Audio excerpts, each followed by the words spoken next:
Newsku.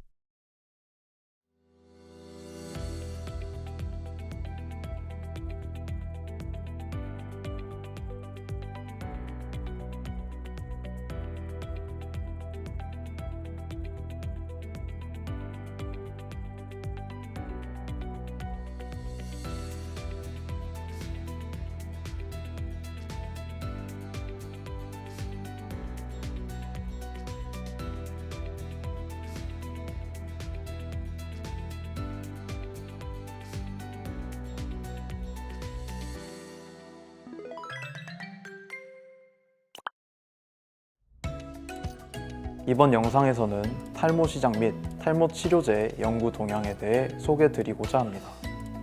탈모는 인간의 생명을 위협하는 질환은 아니지만 탈모 치료에 대한 수요는 꾸준히 늘어나고 있는 추세입니다.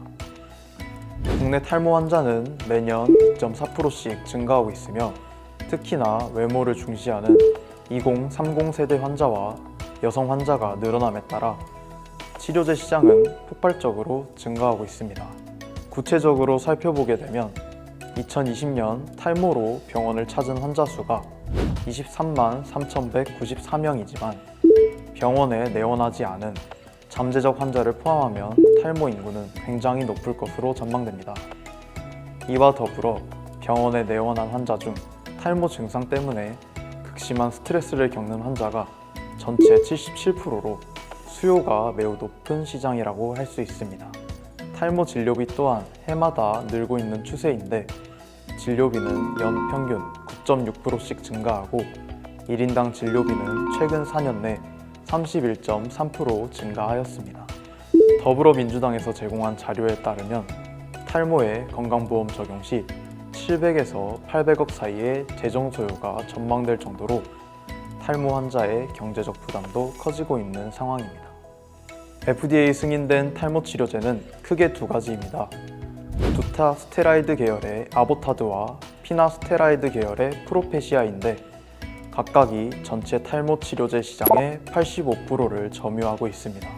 이는 환산했을 때 연 1,162억 원의 규모인데 각각의 치료제가 독점 중임에도 불구하고 두 약 모두 발기부전, 전립선 기능 저하 등의 부작용을 수반하기 때문에 효과적인 치료제 개발이 필요한 상황입니다. 이러한 문제를 극복하기 위해 뛰어난 탈모 치료제 개발에 여러 연구소 및 기업이 노력 중인데 이번 영상에서는 탈모 연구 트렌드 및 기술 동향에 대해 소개드리고자 합니다.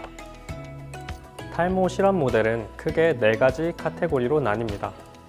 먼저 세포 내에서 실험을 진행하는데 보통 인간 모유두 세포를 사용하고 인비보 모델과 유사한 조건을 만들기 위해 3D 컬처를 진행하기도 합니다. 이후에는 마우스 혹은 인간의 모낭을 얻어내어 실험을 진행할 수도 있습니다. 더 나아가서 치료제 개발을 위해 마우스 탈모 모델을 설계하여 진행하기도 합니다. 마지막으로 개발된 약물의 효과적인 전달을 위해 전달체 연구를 진행합니다. 모낭의 구조를 살펴보면 모낭은 덜미스라는 피부층에 존재합니다. 이 중 모발의 성장에 관여하는 세포는 크게 두 가지인데 붉은색 원으로 표시된 덜멀 파필라, 한국어로 모유드라고 부르는 세포가 있습니다. 이 세포에서는 모발의 원활한 생장을 위해 영양분을 공급해줍니다. 그리고 모발 바로 옆에 위치하여 모발을 구성하는 세포를 아우터 루트 시트 세포라고 하는데 탈모 연구에서는 보통 이 두 세포를 사용합니다. 구체적으로 인간 모낭으로부터 각각의 세포를 얻어낸 후 배양을 하며 약물을 처리하고 세포의 생존이나 유전자, 단백질 발현이 어떻게 변화하는지 관찰합니다. 실험에 필요한 세포를 제외한 나머지 세포는 새로운 배양 접시에 옮겨주게 되는데 이를 대대 배양이라고 합니다.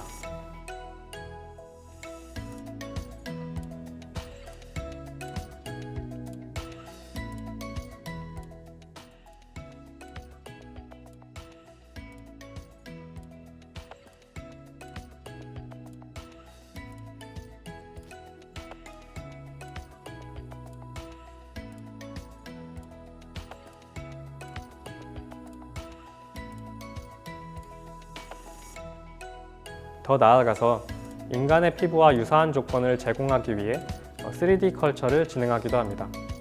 3D 컬처 시 덜멀 파필라, 모유드 세포는 구형을 이루게 되는데 이러한 구조를 이루는 것이 모발의 생장에 중요하다고 알려져 구형, 즉 스페로이드 구조 형성을 유도하는 약물을 탐색하기도 합니다.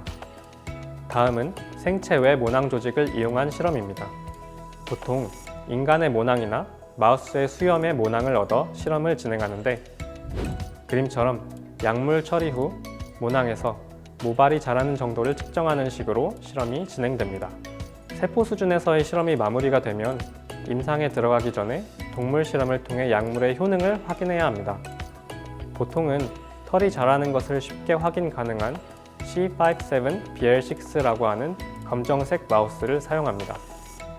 실험은 보통 우측의 사진처럼 마우스의 털을 밀고 탈모를 유도하게 됩니다. 논문에서는 테스토스테론이라는 남성 호르몬을 피하 주사하여 남성형 탈모를 유도하였고 약물의 효능을 확인하였습니다. 결과를 확인할 때는 시간에 따라 마우스의 등에 털이 자라는 추이를 확인합니다. 이를 통해서 직접적으로 발모 정도를 확인할 수 있습니다. 데이터를 정량화하고 싶다면 피부 색채 지수를 구하거나 털이 자란 면적을 직접 계산하여 나타낼 수 있습니다. 약물 처리 후 탈모와 연관된 바이오마커의 수치 변화를 관찰하기 위해 웨스턴 블랏이라는 실험을 진행할 수 있습니다.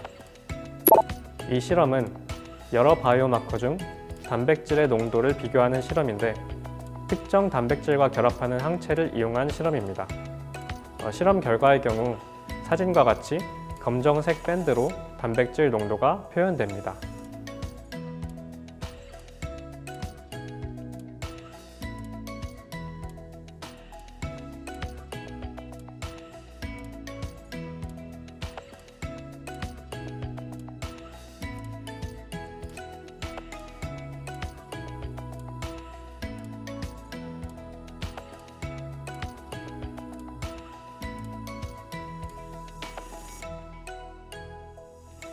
약물의 효능과 별개로 약물이 모낭으로 효과적으로 전달되기 위해서는 전달체의 개발도 매우 중요합니다.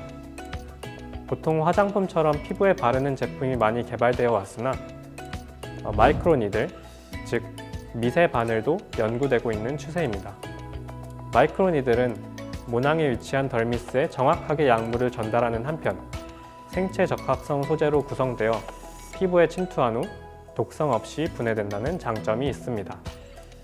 이러한 방법을 통해 약물의 효능을 확인했다면 제품 개발을 위해 임상시험을 진행해야 합니다.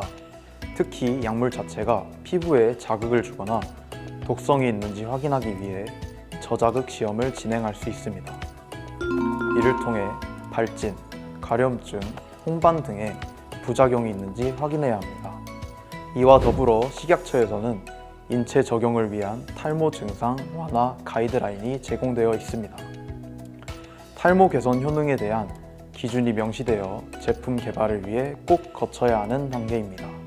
저희 연구실에서는 각각의 연구 트렌드를 따라가며 하나의 식물 추출물의 탈모 억제 효능을 확인하고 실험을 설계하여 논문을 투고하고 특허를 출원한 경험이 있습니다. 구체적으로 캄보디아 자생식물인 코나루스 데미칸더러스가 남성 호르몬 매개의 탈모를 억제함을 확인했습니다. 더 나아가 제품 개발을 위해 주 파마코바이오에 기술을 이전하고 치료의 표준화 및 임상 시험을 진행하기 위해 노력 중입니다. 저희 연구실에서도 각각의 스텝을 거치며 탈모 치료 소재 개발을 위한 연구를 진행 중입니다. 이러한 연구를 위해서는 정부, 학교, 기업체, 3자의 긴밀한 협력이 필요로 한데 이러한 분업을 통해 효과적인 탈모 치료 소재를 발굴하고 효능 및 기전을 밝혀내는 것이 궁극적인 목표라고 할 수 있습니다. 지금까지 탈모 치료 연구 동향에 대해서 설명드렸습니다. 감사합니다.